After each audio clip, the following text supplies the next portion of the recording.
Magandang araw sa inyo lahat. Ako po si Banat Bay. Grabe mainit na issue kahit Biyernes.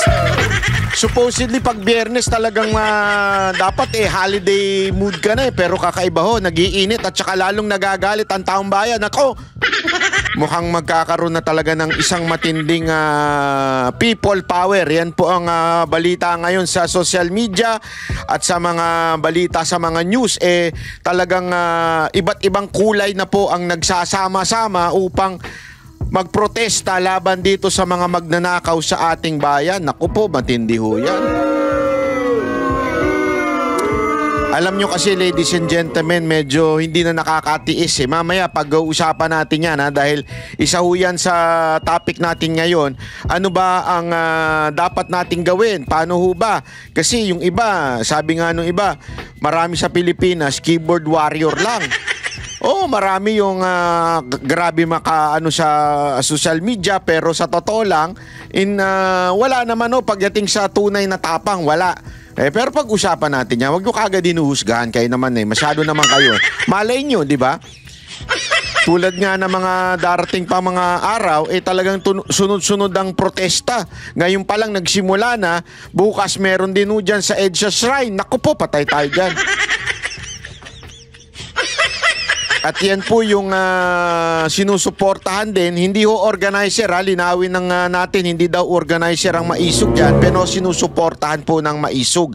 So ibig sabihin, dyan tayo susuporta.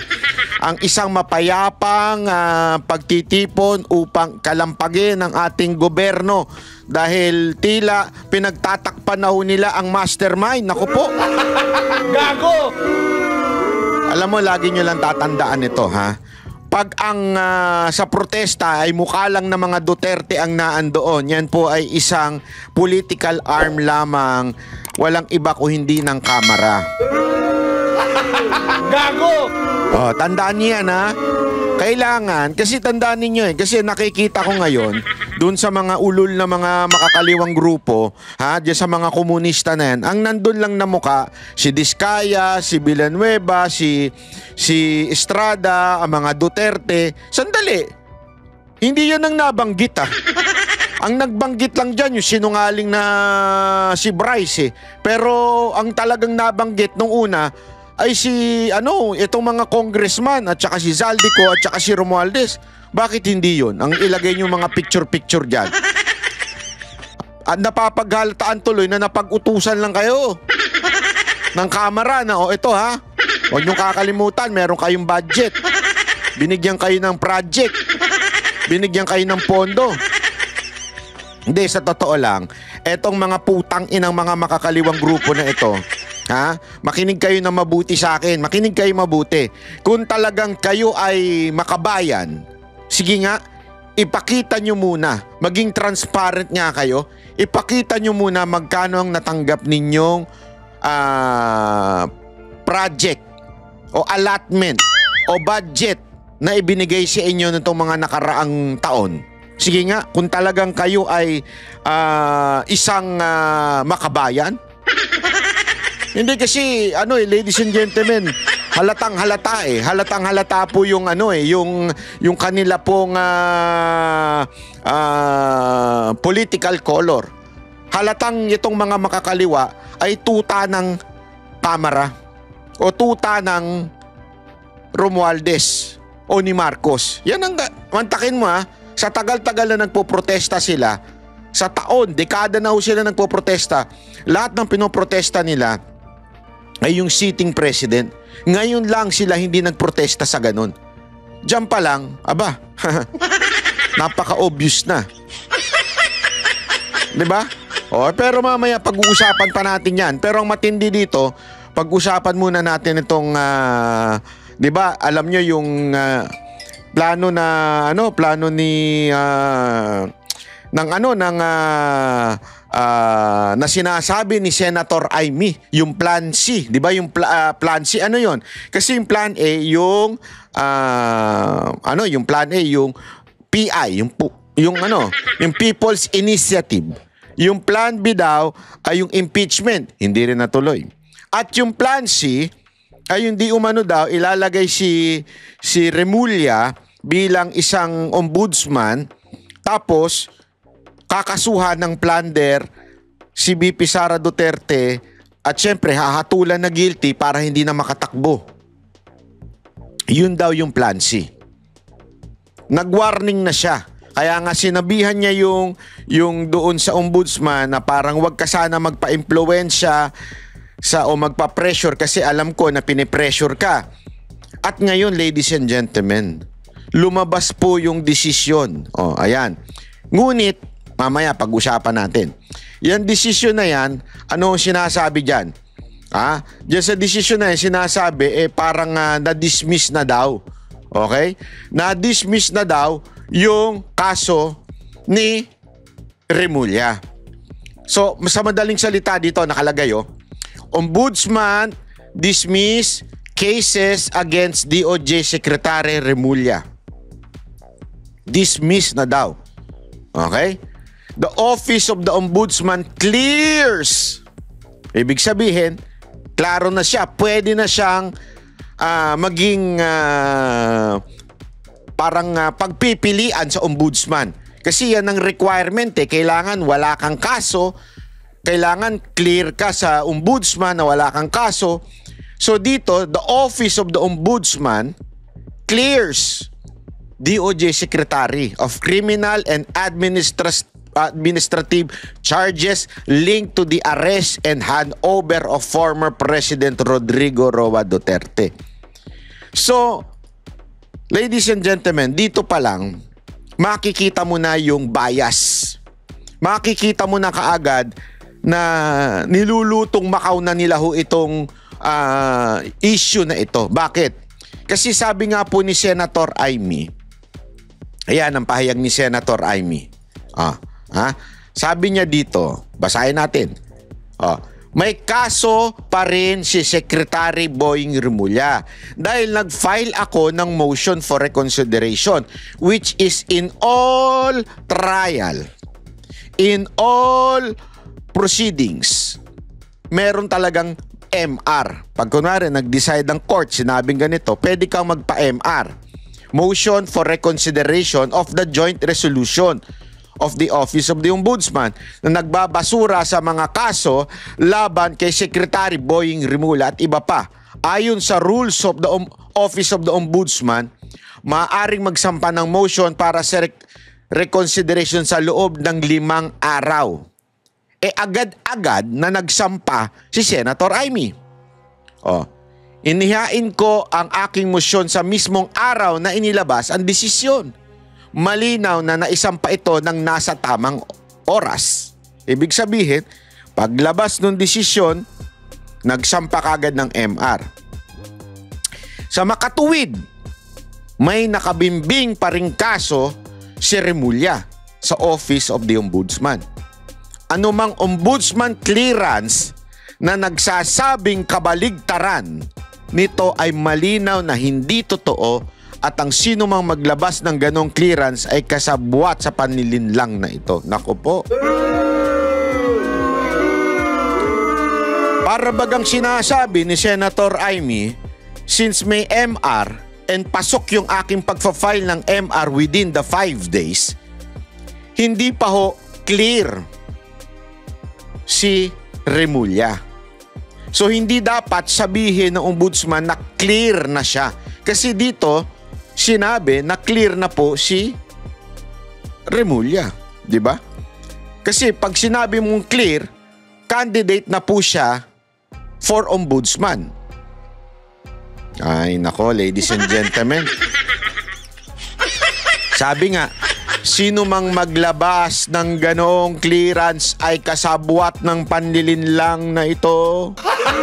Gago! So dyan, ladies and gentlemen, mukhang merong ghost hand.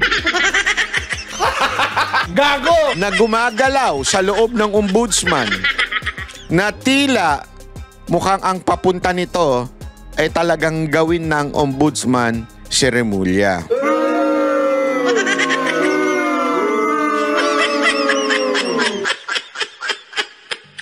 Mga kababayan, kayo po ba ay papayag sa ganito? ito ay lantarang pangbabastos na. Hindi ko sinabing wag sila mag-declare nitong papel kasi karapatan nila yan di ba? Na mag-decide. But until there is a motion for reconsideration, you cannot say it's clear. That clear will indicate a go signal na candidate, pwede nang maging kandidato si Remulla bilang ombudsman. So you are, sabi nga nililin lang mo. You are misleading the panel na magdi-decide. Kasi para mo sinasabi, libre na, okay na si Remulla. Hindi tama yun, ladies and gentlemen. Mali po yun. Alam nyo, matindi ho talaga ito pangyayari na ito, di ba? Kung maalala ninyo, kinuwento ko kahapon yung plano ng demonyo. Linawin ko po wala po akong tinutukoy na tao. Doon sa demonyo. Ang sinasabi ko po doon, may plano ang demonyo at syempre may sumusunod sa demonyo. Gago! Hindi kasi tandaan ninyo, di ba, lagi nating naririnig. Kasi ito walang biro ito. Lagi nating naririnig yung John 10:10. Alam niyo yung John 10:10? I came so that you might have life and have it abundantly. Yan ang sinabi ng Panginoong Hesus, di ba? Yan. John 10:10. May plano daw ang ating Diyos sa atin ng mabuti, magandang buhay. Yeah? Pero wag nating kakalimutan ng John 10:11. Kasama yun nasusulat din yun Ang plano daw ng magnanakaw, the thief comes to destroy, kill. The thief comes to kill. Dali para mas tama tayo. Mamaya mamali tayo John 10:11. Ayan. Alam mo naman ako Nako po. Wait. Mali pala, Sorry. John, wait lang. Mali ako ng Sorry naman. Ayan. Linawin natin, Kasi, ayan, basahin natin, Uy, bakit ganun? Hindi, alam mo, importante po kasi ito. Kasi nga, ayan. Laging kino-quote to, pero nakakalimutan yung kasunod. Yeah? John 10:10 pala. Yon. Sabi dun sa John 10:10 that the thief comes only to kill, to steal and kill and destroy. Laging kino-quote pala, yung I have come that they might have life and have it to the full. Yun yung sabi ng Panginoong Hesus. Pero nakalimutan yung first sentence, the thief comes only to steal, kill and destroy. Anong ibig ko sabihin? Alam mo, ang demonyo may plano din. Kung may plano ang Diyos sa'yo na maganda, may plano rin ang demonyo sa'yo. May plano ang demonyo sa bayan natin. Wasakin ng todo-todo. Papasukin tayo sa isang korap na bansa at magnanakaw ng mga politiko. At yung plano na yan, ladies and gentlemen, sa tingin ko talagang tanggalin sa posisyon si VP Sara Duterte. Alam naman po natin na ang linis-linis ng mga Duterte pagdating sa ganyan. So, plano nila, di ba? Since napahamak sila do sa flood control project, sinisi nila. Sinabi ni Marcos, hindi ako yan, sisinang iba. Nung tumatama na kay Romualdez at saka kay Zaldico, kailangan na silang gumawa ng plano, isisi sa ibang tao ang mga Duterte at yung mga senador na kakampi niya. Yun yung plano. Okay? Yun yung demonyong plano. Ngayon, ladies and gentlemen, kung sakasakaling hindi magtagumpay yun, kasi talagang yung mga tao, kahit anong sisi mo sa mga Duterte, nasusuplak sila. Diba? Sinisisi nila si Pulong. Ladies and gentlemen, the problem is not the project. The problem is the ghost project. Ang problema sa Davao, kitang-kita nila yung proyekto. Sumusuplak sa mga mukha nila yung proyekto. Ibig sabihin, kahit sabihin mong, may allotment dyan sa distrito ni Pulong. Ang tanong, meron bang proyekto umusbong? Meron So, bumubuelta lang sa kanila yung kanilang paratang sa mga Duterte. Ganon lagi ang nangyayari. So, alam nyo, etong Plan C na sinasabi ni Senator Amy, mukhang ito ang talagang pangganon. Mukhang ito talaga yung kung hindi madadali sa paninisi ng flood control project itong si VP Sara Duterte, ito ngayon ang idadali. Kasi ito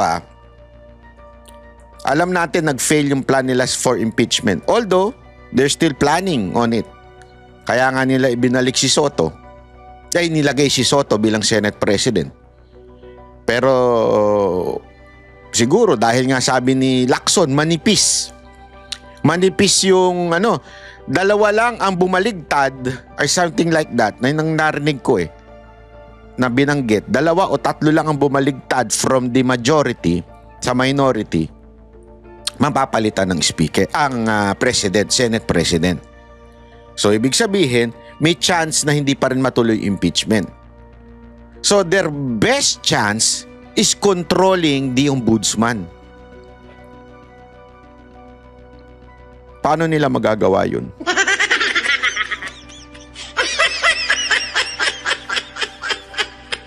Maglalagay sila ng bata nila na alanganin. Alam naman po natin si Secretary Remulla, ang mga desisyon niyan, alanganin.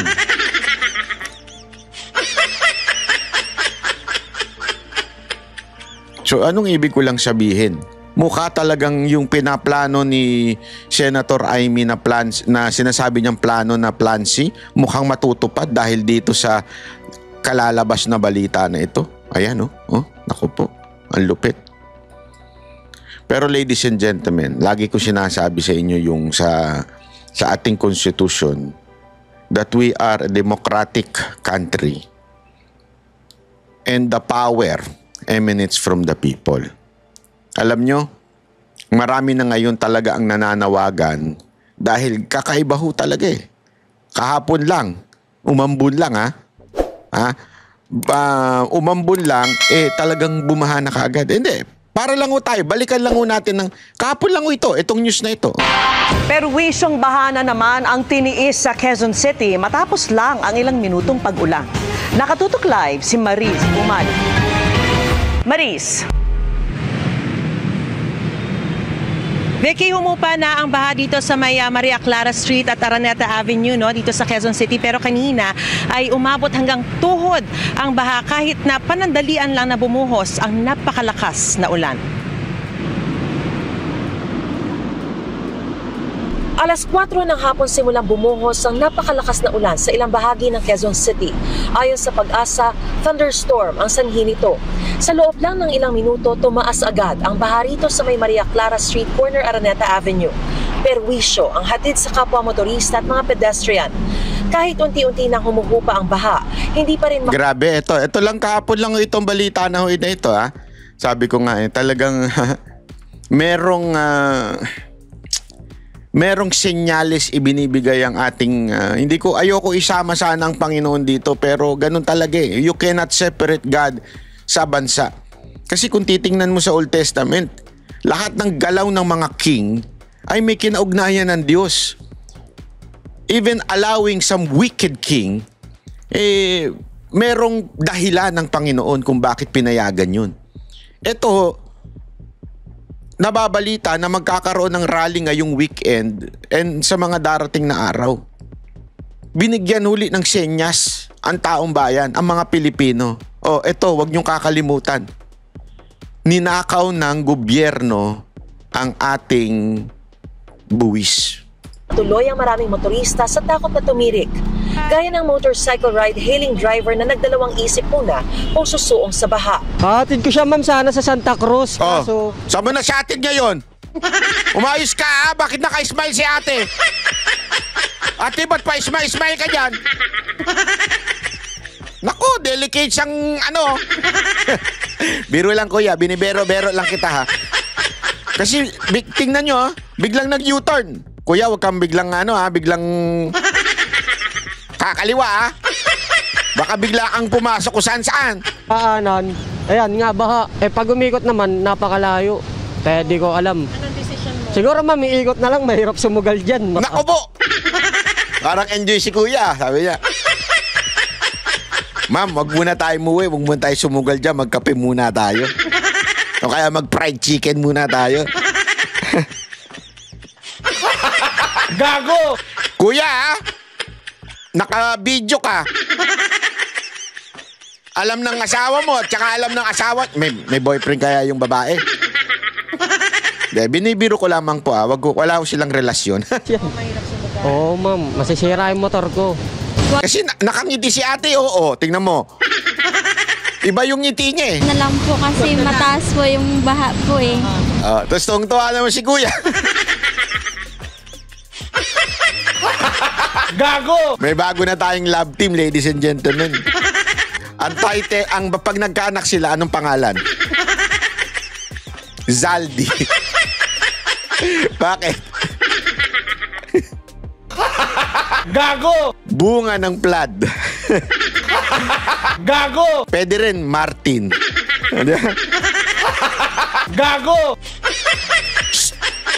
Umayos kayo. Hindi. Biro lamang po yun Binibiro ko lang si kuya at si ate. Pero di gaya nila, may mga naglakas loob na lumusong sa bahagay ng ambulansyang ito at ng mga motoristang ito. Tumigil na ang ulan pero mahigit 1 oras pa bago tuluyang humupa ang baha sa lugar na ito. Hindi ganyan sa Davao. Sa Davao, sandali lang. Babaha naman. Kasi normal lang bumaba. Kahit sa ibang bansa bumabaha eh. Pero ang bilis mawala. At saka yung sa ibang bansa, mababa. Pati sa Davao naman, mababa sa Davao City. Mababa. Tapos nawawala kagad. Ang sunod namang binuno ng mga motorista, mabigat na traffic. Grabe Vicky, nandito ako ngayon sa may panulukan ng Araneta Avenue. Ay, hindi ako naniniwala. Dapat next time doon ka sa baha. Kasi ganun yung mga reporter, di ba? Sumasaw-saw sa baha. Tapos saka magsasalita. Nandito ba ako sa baha? Abot hanggang ulo. Pero nakakapagsalita pa siya. Next time, ganun, Marisa. Gago! Lulusong ka sa baha. Tapos kailangan nakaganon ka na. Nandito ba ako sa baha? Abot hanggang ulo. Ganun, ha? Biro na. At ang Maria Clara Street at hanggang sa mga sandaling ito ay mabigat pa rin ang daloy ng mga sasakyan, no? O yung mabagal yung usad ng mga sasakyan. Alam mo ko ako sa'yo, sisihin mo Davao. Dahil sa baha dyan. Sige na! Nahiya ka pa eh. Woo! Nahiya ka pa, te. Kunwari ka pa dyan, te. Sisihin mo na Davao. Yan, mabigat ang daloy ng trapiko dahil kumakapal palalo yung volume ng mga sasakyan. Dito sa may Maria Clara Street ay aabot hanggang mga 500 meters yung haba ng traffic, habang dito naman sa may Araneta Avenue ay mahigit 1 kilometro ang haba ng traffic. So yan muna ang latest na sitwasyon mula pa rin dito sa may Araneta Avenue sa Quezon City. Balik sa inyo, Vicky. Maraming salamat sa iyo, Marie. Ayan. May paalala, di ba? May paalala sa atin ang langit at sinasabing, ayan, no? Huwag niyong kakalimutan. Ngayong mga darating na araw, huwag niyong kakalimutan yan. Alam mo, ladies and gentlemen, ito, maganda ho itong panawagan. Nananawagan na po ang ating mga leaders. At ito ho'y napakagandang panawagan ni Senator. Sayang. Ito talagang dapat naging senador din eh. Sana katandem ito ni Cayetano, katandem ito ni Marcoleta. Lumalala at talaga namang hindi may pagkakaila na sobrang tindi na ng nakawang nagaganap sa kabanang bayan sa ating bansa. At regarding that, ay hinanap uli natin yung isang nagsusulong ng mga kabutihan para sa mga Pilipino sa pamamagitan ng grupong Maisog. Sa katauhan po yan ni former Executive Secretary si Attorney Vic Rodriguez na nasa ating linya ngayon. Attorney Vic, magandang hapon po sa pag-iisipan to Hapon po, joining us via Zoom. Yes, Ayun. Ay, magandang hapon, Miss O. Karen, at magandang hapon, Ginoong Henry Uri, at magandang hapon po sa lahat ng Pilipino at magandang araw sa lahat ng Pilipino saan man pong panig ng mundo. Attorney Vic, can you brief us muna? What is Maisog again? Para lang yung ating mga kababayan ay may background na kaunti sa Maisog. Maraming salamat, Henry. Ang hakbang ng Maisog ho ay hindi political party. Ito po ay isang social movement na itinatag ni dating Pangulong Rodrigo Roa Duterte noong January 2024. At ang core advocacy po ng hakbang ng Maisog, kami, ay nananawagan nung araw pa for transparency, accountability, peace and security sa ating bansa, sa ating pamahalaan. Maisog is matapang, di ho ba? Maisog is matapang, maisog is brave. Ay, Bisaya ng... Also, salitang Bisaya. Yun. Okay. Maisug. Ayan. So, may we also know, Attorney Vic, medyo malawakan na rin po ba ang mga miyembro, yung mga kalahok, mga volunteers ng Maisog, itong movement po ninyo? Yes, Karen, ang hakbang ng Maisog kami ay inabot kami ng electoral exercise nung nakakatapos ng midterm election. Kanya kami ay lumahok sa senatorial race sa aking katauhan bilang kanilang kandidato. So kami ay hindi lamang nationwide kundi worldwide. And tumbukin ko lang, Henry, para lang paglilinaw, hindi naman natin na ugali yung mga hijack ng ideya. Ang hakbang ng Maisog po, hindi po kami ang organizer ng magaganap na rally bukas, September 12. Hindi rin po kami ang organizer ng magaganap na rally sa September 13. Hindi po namin kilala kung sino ang organizer or nasa likod ng mga pagkilos na ito. Ang aming pong pahayag, ang naging pasya ng Executive Council ng hakbang ng Maisog late last night, ay kilalanin ang karapatan ng bawat Pilipino na magpahayag ng galit dahil talagang talamak ang kurakutan sa ilalim ng Marcos Jr. administration. Kanya amin itong kinikilala at aming iniengganyo ang lahat ng Pilipinong meron pang pagmamahal at pagmamalasakit sa ating bansa regardless of your political color, creed, leaning, belief, or affiliation. Tanggalin po natin sapagkat ang krusada laban sa korupsyon, sa talamak at garapal na kurakutan sa ilalim ng Marcos Jr. administration should be colorless. Walang berde, walang itim, walang asul, walang pink, walang dilaw, walang pinklawan, walang orange, walang pula. Ang nakataya dito ay ang kinabukasan ng bansang Pilipinas. Ang nakataya rito ay ang kinabukasan ng ating mga kabataan. Kanya dapat magsama-sama tayo sa tabi ang mga personal na pamumulitika. Hayaan natin na ang taong bayan ang manguna. Sila dapat ang bida at hindi natin dapat ito hijackin o gawing platform para naman na isulong yung kanya-kanyang political interest or agenda. Kanya kami, kinikilala natin yung seriousness of the problem. Hinihikayat natin ang lahat ng Pilipinong may pagmamahal pa sa Pilipinas at may malasakit sa kapwa Pilipino. Lumabas po kayo sa lansangan at maging bahagi ng payapa at lawful protest laban sa korupsyon. Lawful, yan. Ha? Napaka-importante yan. Lumabas tayo, mapayapa. Ipakita lang natin, ladies and gentlemen, hindi naman natin kailangan magmura doon, hindi naman natin kailangan manunog, mag-vandal. Let's just show, 'di ba? Ipakita natin, walang kulay. Ako pupunta ako diyan pero nakamaskara. Hindi, totoo. Kasi ayoko magkaroon ng kulay. Ayoko magkaroon ng political color na I'm just there to campaign for the Duterte. Hindi, pupunta po ako diyan in a very silent way. Magpapakita po ako ng bilang isang Pilipino lang, hindi ho dahil isang vlogger o whatsoever. Magpapakita ako, nakamaskara po ako diyan. Nakabili na po ako ng Manny Pacquiao na mask. Biro lang po ha. Totoo po. Antayin nyo ako dyan. Okay. Attorney Vic, itong inyong grupo ay magtutungo rin sa ang lugar at sa anong petsa at kanino kayo makikipagsanib puwersa? Patang usapan din, Henry, ang naging pasya ng Executive Council hanggang kagabi ay hayaan natin ang ating panawagan sa lahat ng Pilipino na gustong makibahagi sa payapa at lawful protest na magaganap sa bukas. Sunod-sunod ito, Henry, marami ito. Pero hindi kami sadyang magpapakita roon dala ang bandera ng hakbang ng Maisog. Bakit? Para respetuhin natin yung talagang nananaig na sentimiento ng mga Pilipino na galit na sa korupsyon. Ayaw na ng politika. Santabi natin ang politika. Ulitin ko walang kulay-kulay. Walang kulay-kulay ito pero hindi kasali yung mga NPA. Hindi, linawin lang natin Kasi yung mga MPA, kriminal yun eh. At saka yung mga bata nila. Yung mga tauhan nila. Kasi may tauhan talaga sila eh. Hindi dapat kasama yun. Doon tayo sa tunay na mamamayan. Kaya nga, wag natin hayaan na i-hijack ng mga makakaliwa ito. Yung mga NPA. Wag natin hayaan. Dapat tayo mismong mamamayan. Yung tunay na mamamayan. Na we are not really... Kasi ito mga NPA, alam naman natin ang gusto mangyari niyan. Sakupin ng Pilipinas. Huwag tayo doon. Dapat tayo ay tayong mga mamamayan, tayo talaga yung mag-ingay. At nagmamasid ang mamamayang Pilipino. Kung sinong politiko or political group ang magsasamantala at gagawing kanilang platform ang mga magaganap na political rally sa mga darating na araw. Because, Henry at Karen, itong korupsyon, hindi lang ito political issue ha. Ito yung social, economic, even moral issue na ito. Kanya ito wala nang kinikilala ito. Sama-sama tayo rito. Kasama ka Henry, kasama ka Karen, kasama ako, kasama tayo.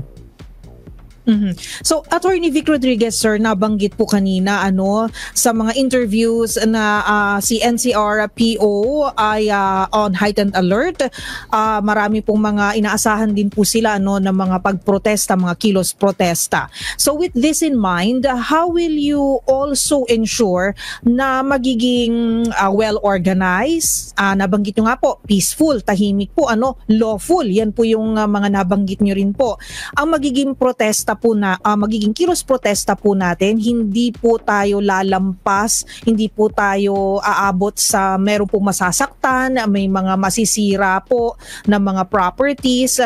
Kasi alam naman po natin, social media, nakikita natin, na monitor natin, marami pong mga kilos protesta sa iba't ibang parte na po ng mundo due to corruption and due to kumbaga civil unrest na rin po dahil sa pagpapatakbo po ng kanilang mga gobyerno at yung kanila pong mga issues, internal issues. So, nakikita po yan ng mga kabataan, nakikita po yan ng mga kababayan po natin. How do we ensure naman dito po sa atin, lalo na po yung inyong mga kasamaan sa maisog po, ay they will follow the rules and they will also respect the law when it comes to ito nga po, mga kilos protesta. Attorney.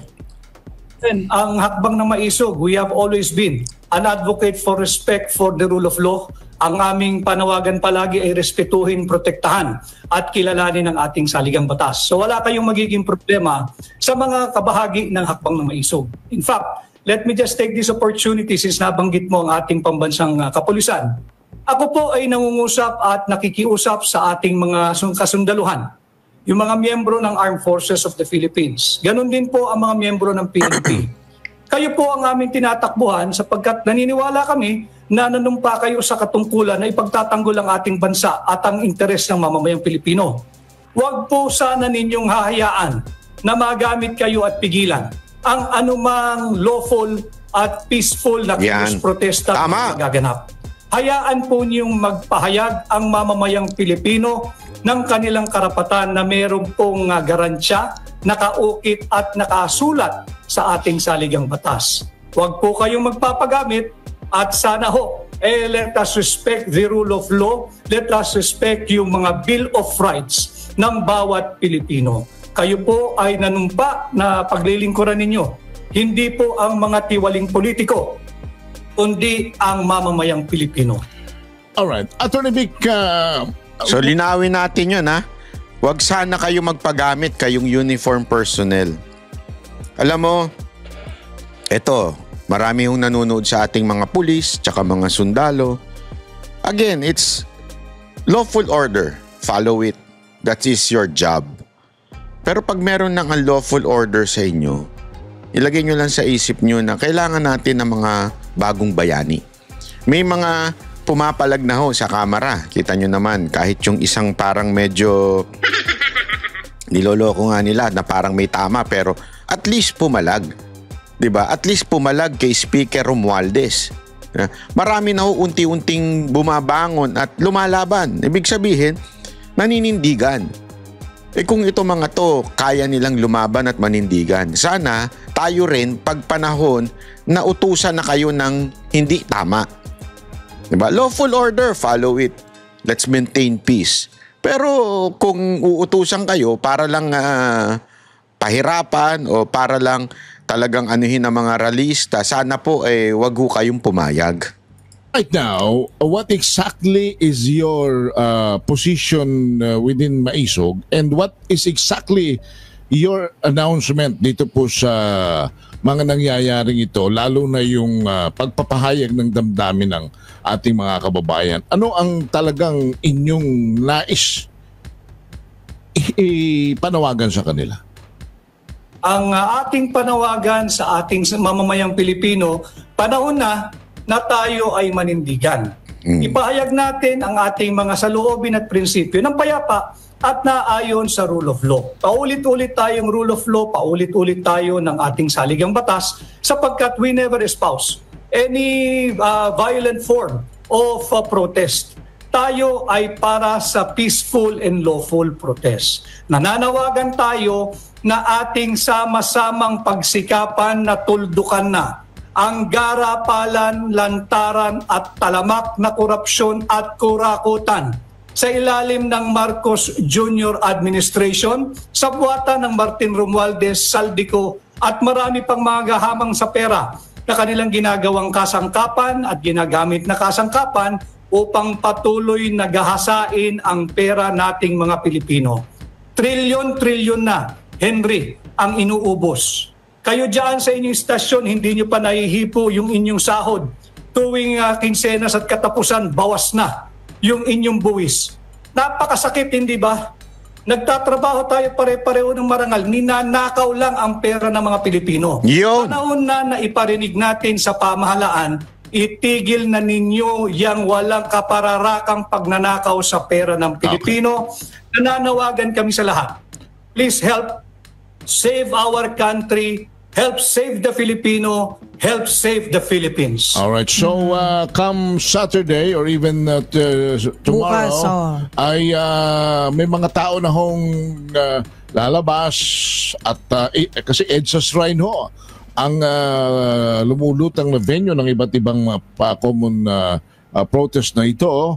So ibig sabihin ito, are we possibly partner, yung people power ba posible naman namang mangyari? Pang ilan na bang people power EDSA ito?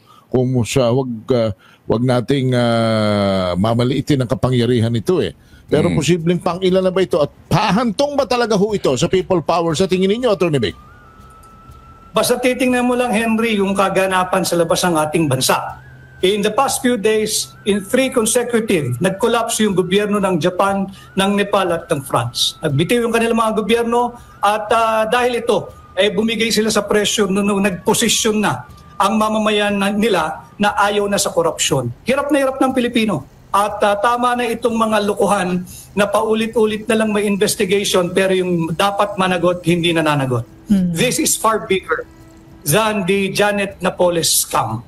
Kung dati ay we're all aghasted, Henry, by the 10 billion peso amount nung panahon nung PDAF scam na yan, ang primary bidder yan ay si Binibining Janet Napoles. This is 100 times or probably 300 times bigger than the 10 billion PDAF scam. So dapat tayong magsama-sama, ulitin ko, para sa ating mga kabataan at darating pangsaling lahi, magtulong-tulong po tayo. Help save our country while there is still time. Help save our fellow Filipinos, lubog na sa kahirapan, lubog pa sa baha. Help save the Philippines. And Attorney, I would just like to also ask for your opinion din, and opinion din po ng inyong grupo, ang Maisog po, regarding po yung mga ongoing hearings po ng ating mga mambabatas regarding the ghost flood control projects, yung mga humarap na po na mga district engineers po, yung mga statements nila. Ano pong assessment nyo dito? Sa inyo po bang palagay, meron pong kahihinatnan ito? Meron po bang makukulong? Meron po bang mananagot? Ano po din ang inyong mga suggestions patungkol po dito? Yung suggestion ko, alam mo, hindi suggestion ng matalino. Common sense lang ito, Karen. Yung sinasabi ng mamamayang Pilipino, ibalik ninyo si dating kalihim Manny Bonoan. Ipatawag ninyo yung dating Undersecretary Robert Bernardo. Ipatawag ninyo yung lumalabas sa pangalan na Pahati Construction. At isagutin lamang ng Senado. Just give us one good reason, ang mamamayang Pilipino. Give us one good reason kung bakit kinakailangan palitan ang chairman ng Blue Ribbon Committee kung talagang totoong investigasyon at pananagutan ang gusto nating gawin. Just one good reason. Sapagkat pangalawa, pangatlong hearing pa lamang, nasa tamang direksyon naman at mistulang natutumbok na yung ulo ng pugita, biglang ang pinutol na ulo, yung ulo ng chairman ng Blue Ribbon. Just give us one good reason. Kaya nga tayo ay nanghihikayat sa lahat ng... Yun na nga ho, ladies and gentlemen. Napaka-importanting maunawaan natin ito. Ang pinugutan talaga, alam mo, sabi ni Marcoleta, napanood ko kanina lang. At sabi ni Marcoleta ay siya naman talaga ang target. Nadamay lang si Chis Escudero. Yung mga akusasyon kay Chis, kay Estrada, yung akusasyon dito kay Villanueva, sa tingin ko, ito, ladies and gentlemen, hindi ko kinakampihan si Estrada at saka si Villanueva, pero pareho yung cases nila dismiss, yung dati nilang cases. When you say dismiss, ibig sabihin nun, wala. Ibig sabihin, hindi yung sila guilty.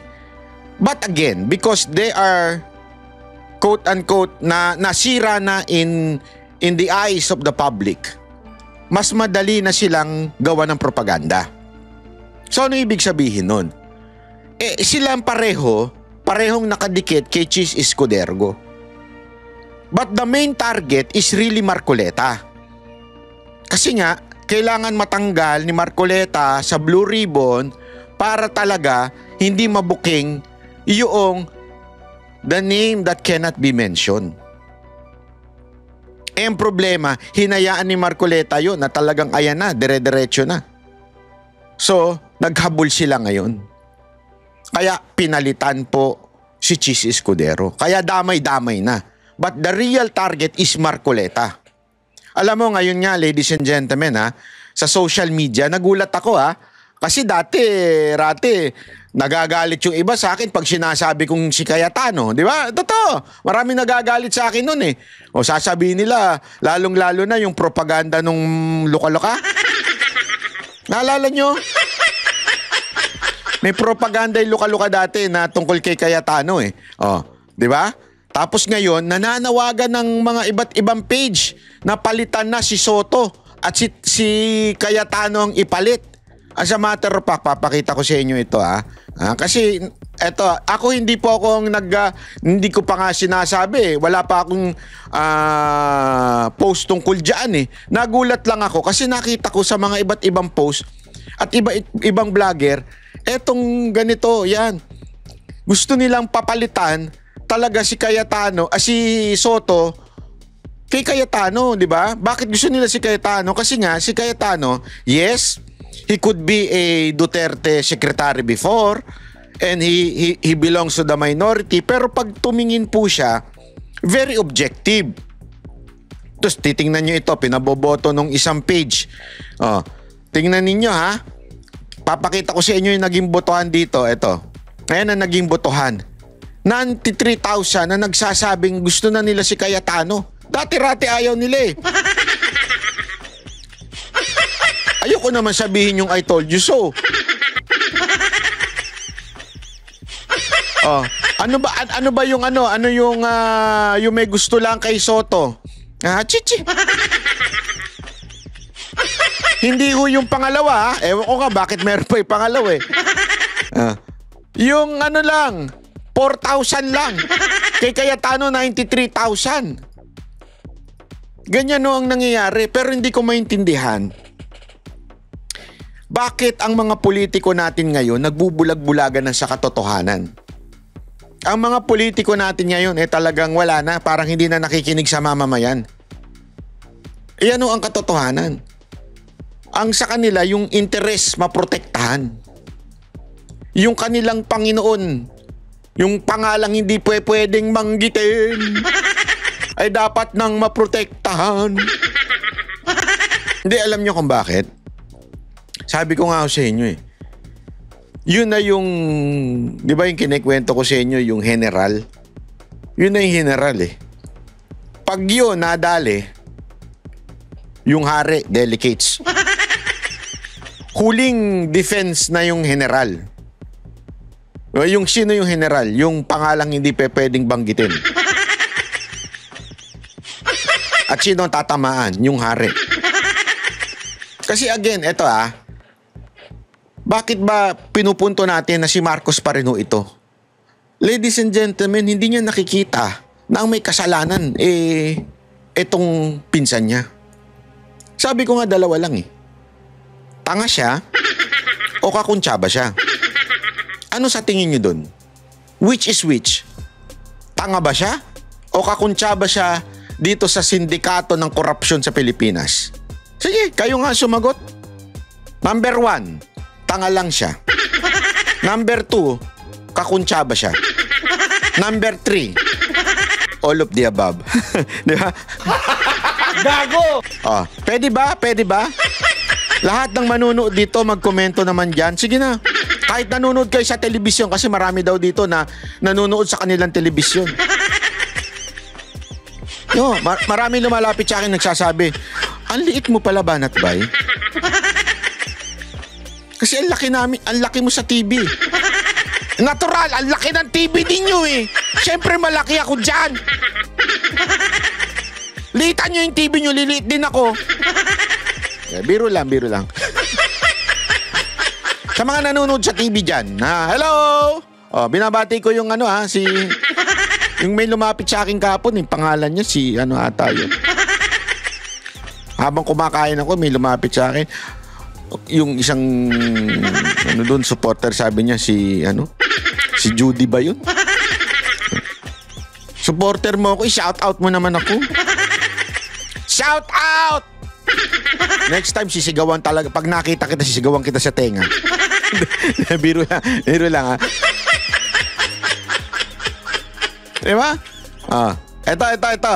Maganda itong panawagan ng isang langanin. Hindi, kasi tama. Sabi ko naman sa inyo, pag tama palakpakan, pag mali banatan. Maganda yung panawagan nitong isang to eh. Kung matatanda ninyo, nung nakarang linggo, hiniling ni Congressman Chel Diokno na mag-full disclosure muna ang lahat po ng miyembro ng House Special Oversight Committee na kung tawagin ngayon ay Infracom. Ang sabi kasi ni Diokno, mahirap naman na imbestigahan ng Infracom ang mga anomalya sa mga flood control projects kung mga miyembro mismo nito ay merong conflict of interest. Ang dami kasing ulat na may mga congressman na may koneksyon, direct or indirect, sa mga kontratista. At ang iba pang araw sa kanila, mismong nasa negosyo ng pangongontrata sa mga proyekto. Sabi nga ni Senator Ping Lacson, may 67 na congressmen noong 2022 na kontratista rin sa kanilang sariling mga distrito. Sa kabuuan po, meron po tayong 317 congressmen. So, bale 21% po yan ng Kongreso. Ibig pong sabihin, higit isa sa bawat 5 congressmen, mga kontratista raw ayon sa impormasyon ni Lacson. Ngayon, balik tayo dun sa motion ni Congressman Chel Diokno. Lahat ng miyembro ng Infracom dapat nang mag-disclose ng conflict of interest kung may kinalaman sila sa pangongontrata ng mga proyekto ng gobyerno. In-approve kasi ng Infracom ang motion at binigyan ng 5 araw silang lahat para mag-full disclosure. At iniintay pa natin ang kabuuang resulta niyan. Pero kung pagbabanggain mo po ang sinaliksik ng PCIJ at ang mismong lista ng mga miyembro ng Infracom sa Congress website, ngayon pa lamang, meron po mga pangalan na medyo obvious. Halimbawa, ang House Infracom binubuo po ng 3 House Committees, ang Public Accounts, Good Governance at ang House Public Works Committee. Ang House Public Works Committee naman, meron pong 20 Vice Chairman. At ito po, 5 sa 20 Vice Chairman na yan, lumalabas na may koneksyon sa mga kontratista. Sino po sila? Si Vice Chairman Ferdinand Beltran, manager din ng Ferdstar Builders. Ang pamilya ni Vice Chairman Munir Arbizon, konektado naman sa Nirain Construction. Si Vice Chairman Carlos Loria, presidente po ng Macapa Construction. Pamilya ni Vice Chairperson Augustina Pancho, may-ari ng CM Pancho. Ang pamilya naman ni Vice Chairperson Alisa Gonzales, may-ari ng AD Gonzales Construction. ito pa lang po ay mga vice chairman ng isang subcommittee ng Infracom. Hindi pa natin nasisilip yung ibang opisyal ng ibang subcommittees at ang kanilang mga miyembro. Ang tanong ngayon, una, ano kaya ang kanilang Nakikita ninyo, ladies and gentlemen, di ba, mga kontraktor? Tapos isisisi nyo sa Senate, mga putang ina nyo. Sasabihin ninyo, malinis kayo. Di ba isang malaking katarantaduhan yan? sa kanilang disclosure sa Infracom? At pangalawa, kung sila ba ay mag-i-inhibit sa anumang investigasyon na gagawin ng kanilang komite. Mga kapatid, Ed Lingaw po. Yan yung sinasabi natin eh. Napaka-obvious eh. Ngayon, bayani pa sa kanila si Bryce. Napaka-obvious. Kasi si Bryce walang binanggit na congressman. Tangina sa dami ng kontraktor. Ano to, gaguhan? Alam mo, pinakagago talaga kayong kamara eh. Dahil sa inyo talaga magagalit ang taong bayan. Magagalit talaga ang taong bayan dahil sa inyo eh. Tinatarantado ninyo eh. Harap-harapan eh. Ultimo ngang mga congressman ninyo naggagalit na sa kapwa ninyo congressman eh. Nagagalit na sa leadership nyo, tas ngayon gagaguhin nyo. Diba? Sa Senado, sinubukan nyo pang kontrolin. Oh, sino ba nagsabi? Si Soto mismo nagsabi, ano? Diba? Nag-intervene si Martin Romualdez para hindi dalhin sa Senado. Dalhin na lang sa Krame o kaya ito. Ngayon, nandito ngayon sa Pasay City Jail para mas malapit sa kasino. Sa bagay, pwedeng, di ba, uso naman dati, nababalita yung lumalabas. Ewan ko, hindi ko naman siya nasabi lumabas siya. Yan yung nakakainis eh. Yung, alam mo yon, yung niloloko ka na ng jowa mo, ididikdik pa. Hindi, alam mo yung jowa mo, kunwari nagloloko yung jowa mo. Tapos sasabihin pa sa'yo, ikaw kasi. Kasalanan mo kasi ganito ka. Kaya nagkanap ako ng kapalit mo kasi ganito ka. Idinikdik pa sa'yo eh. Ikaw pa may kasalanan ngayon, siya na ngayon nangaliwa. Siya na ngayon may kabit. Tama mali. Di ba, yun ang nakakabuisit eh. Alam nyo, may matindi yung ano ito. May papakita ako sa inyo, napakaganda na tong parte na sinabi ni Marcoleta dito eh. Ito lang, pakita lang natin. Ito. Wait baka iba'y lumabas. Delicates. wait lang. Uy, bakit ayaw? Ito naman bakit ayaw lumabas tong kay Mark?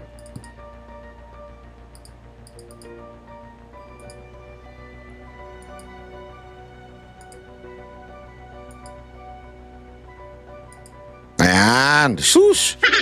Sinabahan ako doon, baka ibang window lumabas dito. Ayop. Pakinggan natin.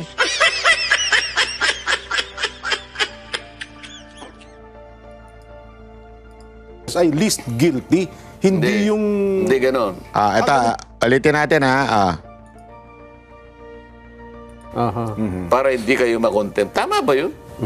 Doon po sa punto ng pagiging state witness, kasi sabi nila, dapat daw, ang isang state witness ay least guilty, hindi yung... Hindi ganon. Ganun ho ba? Ang mga requirements dyan, nasa Republic Act 6981. Okay. Basahin niyo yung Section 3 at saka yung Section 10, pagsama-samahin nyo. Ito yung mga requirements ngayon sa aking pagkakatanda. Una, yung offense, yung krimen na kung saan dapat siyang tumestigo is a grave offense. Grave talaga to, plunder ito. Wala kang ibang makukuhang tetestigo.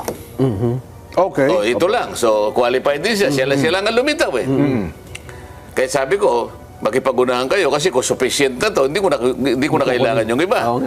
Kasi hindi na kayo magko-qualify. Tama po, sapat na nga po na. Hindi na kayo magko-qualify dito sa isang requirement. Kung nakipag-unahan ngayon yun. At yung kanyang testimony can be corroborated in material facts. Ibig sabihin, makukunan niya. Yung mga tumitestigo are not the most guilty. Yan. Yun ang requirement. Pagkatapos, meron pa sinasabi ron, nanganganib ang buhay, ang kanilang... Magkaiba kasi yun eh. Ang sinasabi nung isang opisyal na loko-loko, sabi niya, dapat daw least guilty. Pag sinabi mong least guilty, yung hindi pinaka-guilty. Hindi yun ang nasa batas. Ang nasa batas, kailangan hindi ikaw ang pinaka-guilty. So halimbawa, ang sabi nung Yusek, least guilty nandito. Hindi ko alam kung sino nagsabi, basta from DOJ ata yun eh. Sabi dito, least guilty, ibig sabihin, kung ang guilty number 10, least guilty number 1. Di ba? Least, pinaka-hindi. Ang nasa batas, hindi ito. Ang nasa batas, basta wag kang number 10. Pwede kang 9, pwede kang 8, pwede kang 7. Yun ang sinasabi ni Marcoleta. Ligtasan at ang kanilang seguridad. So lahat ng mga yun, kung titingnan mo, babagsak lahat sa kanila. Tama-tama. Pero yung sinabing, magbayad ka muna, hindi kasali doon. Isa pa yan.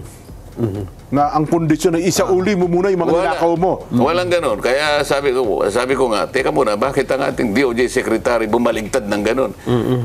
Sa napakarami niyang assistant doon, kung halimbawa nakalimutan niya yung batas na yun, dapat nagtanong muna siya. Kinausap ko yung Yusek. Nag-apologize sa akin. Sorry po, Sen, sabi niya. Mali po ka niya yung sinabi niya. Nako. Ngayon, sinasabi ko ngayon.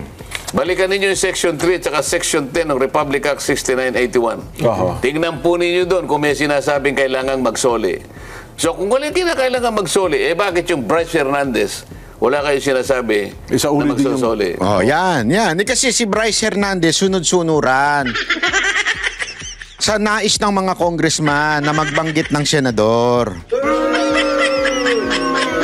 Grabe, no? Meron tayong taga-DOJ na opisyal na ganyan ang pag-uunawa sa batas.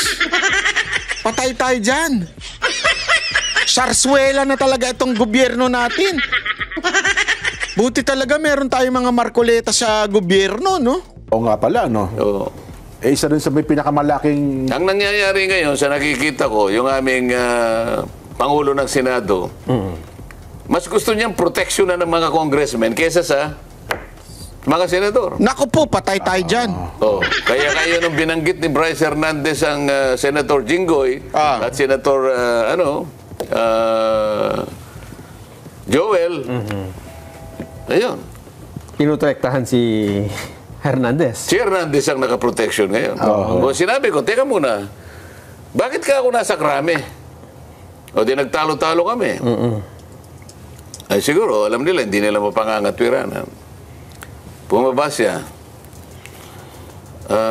Kaya ko lang naman ginawa yun. Sabi niya mamaya kapag tayo ang nanghiram, hindi rin tayo pahiramin. Ano ba ito? Hiraman ba ito? Yun nga ang punto. Yun ang lumabas doon sa iyong pagpupulong saan. Pero sinabi ko sa kanya, ano ngayon kung hindi tayo pahiramin? Marami naman tayong sarili. Iyon pa na yung katwiran niya. Kaya niya daw ginawa yun sapagkat baka sakaling manghiram din ang Senado. Ako lang hindi ako nanghihiram. Bakit hindi mo ako kinonsulta? Bakit kita ko konsultahin? Ako ang Senate President. Yun po ang kanyang katwiran Ako pa yung chairman That time, Nung i-commit mo siya sa Quezon City, sa Krame, hindi napalitan ka na nun Hindi ka ako. Tingnan mo ka ako itong account ng news. 2:15. Nung maalis ako ng chairman, 5:24. Yun pa yung palagi mo ka niya. Ako ang chairman Hindi mo binasa yung Section 6 ng ating tuntunin. Basahin mo. Ano nakalagay doon, Sen? The committee alone. Sabi niya. Ako lang. Bilang kayo chairman ng komite. Sige, kausapin mo. Sabi naman ni Senator Lacson, buti naman yan, medyo, sabi niya, bro, okay na ba sa'yo kung ilagay na lang natin sa Pasay City? Tayo naman, hindi naman tayo palawan. Ayaw natin nakikipagtalo palagi. Pares din lang naman. Gusto ko lang, maalis siya sa Krame. Sapagkat Quezon City yun. Ang Senate Pasay City. Sige, okay na sa. para lang makita nila tayo reasonable tao. Yun. Ano mangyayari dito? Yung pala ang dahilan nun. Alam mo, grabe, no?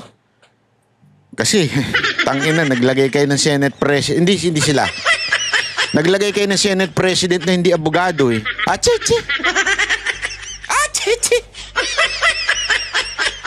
Hindi, alam mo, dapat, ewan ko ba, tangina, bayan to.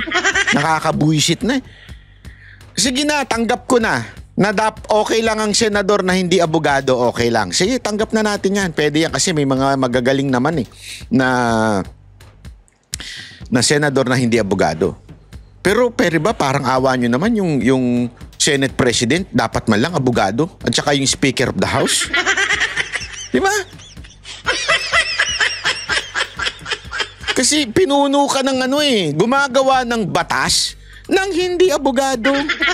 Ikaw ang pinuno. Kita mo, ang ganda ng paliwanag ni Marcoleta na nakalagay daw sa kanilang rules. Na ang nagdi-decide yung chairman ng committee na yun na nagpa-contempt. So dapat tinanong siya. At that time siya pa yun. 2:00 nga. Nangyari yung desisyon. Di ba ho?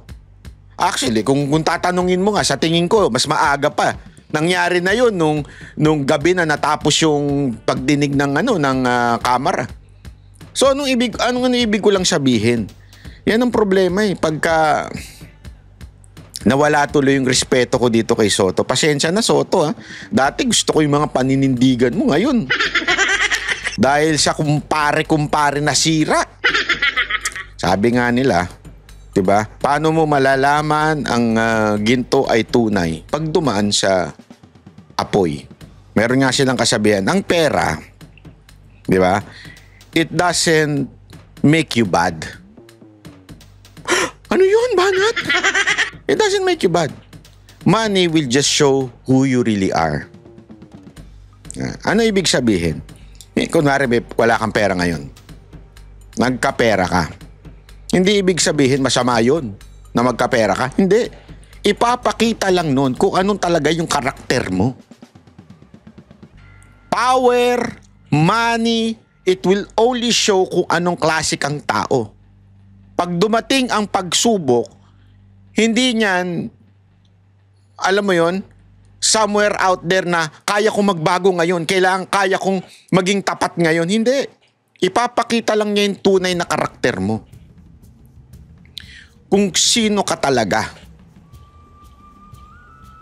Ngayong mga pagsubok na nangyayari, nakikita tuloy natin ng tunay na kulay nitong mga senador na to. Itong si Soto, bagsak. Kakahiya. Kaya alam mo, ladies and gentlemen, dapat talaga mapalitan na ho ito. Hindi, again, si Cayetano, objective eh. Hindi ako unang nanawagan dyan ha. Sa social media, lumalabas na yan, tumetrending ho yan. Bakit to? Again, kung pwede lang sana si Marcoleta lang din, kaya lang kasi siyempre baguhan siya eh. First timer. So, at saka mas maganda doon siya sa Blue Ribbon. Kasi hindi naman pwede ang Senate President. Di ko alam kung nasa rules nila yun ha, pero awkward naman kung ang Senate President pa mismo ang nasa Blue Ribbon. So I think Blue Ribbon is good for Marcoleta. Pero sana, pagdating sa Senate President, sana si Cayetano. Sana yung objective. Kasi kung ang dahilan nila, si Chis Escudero ay sinasangkot nila somewhere. Kasi yun ang dahilan nila kuno eh. Yan ang pautot nila eh. Yeah? Pautot lang nila yan. Pero the real target is Marcoleta. Bakit nyo kailangan tanggalin si Marcoleta? Sige. Bakit nyo kailangan maglagay ng isang Senate President na tuta ni Marcos o bata ni Marcos? Dapat maglagay kayo ng Senate President na independent. If you want to have an independent Senate, you should put an independent senator. Sino yun? Cayetano. Remember, maraming nagalit sa inyo noon. Bakit siya tumatakbong independent? Bakit di siya sumama sa kampo ng mga Duterte. Now we know. Now we understand why. 'Di ba? It will bring him to a higher position. Kaya sana ipanawagan natin ito. Kasi itong maman to hindi nasangkot sa kahit anumang korupsyon. Ipanawagan po natin. Again, wala akong pakinabang dyan. Ang tagal na namin hindi nakikita niyan. Baka akala ninyo may motive. Wala po akong... As a matter of fact, hindi nga akong nanawagan dyan. Marami ho sa social media ngayon, tumingin kayo mga vlogger, marami ho ang nanawagan na siyang ilagay. Kasi nga, hindi rin naman maganda kung from the Duterte camp manggagaling, di ba? Kailangan talaga ng independent lawyer, Senate President. At Cayetano is the right man. Yun lang, sana ho panawagan natin. At sa mga sasama ho, sa mga rally, maging mapayapa ho tayo. Always. I understand the anger na nangyayari sa atin ngayon because of these corrupt politicians. Nakikita natin what is happening in Nepal, what happened in Indonesia. But it doesn't mean we have to copy them. Ako, I'm not in favor of any violence kasi mahirap po yan. Sa violence, madadamay kahit inosente. Ayoko ng ganun. Let us not put it in our hands. Sabi ko nga sa inyo sa buhay, lagi nyo natatandaan to, pag ikaw dumaan sa problema, dalawa lang yan. Your way or God's way. Your way to be violent, diba? To do illegal way. God's way is to protest peacefully and lawfully. Ano tayo? Kasi nasa Biblia naman po yun eh. Nasa Biblia naman po na tayo ay pwede magprotesta, pero may pagrespeto. Diba? And we can say na resign Marcos, hindi ko masama ho yun. Kung gusto nating pag-resignin, resign all the officials, walang problema yun. Like Romualdez, diba? Walang problema yun. Pero kung tayo ay mananakit na ng kapwa, malaking problema po yun. Huwag po natin sanang ilagay sa ating kamay ang batas. Peaceful and lawful lang po mga kababayan. Hindi ho natutulog ang Diyos. Maraming salamat.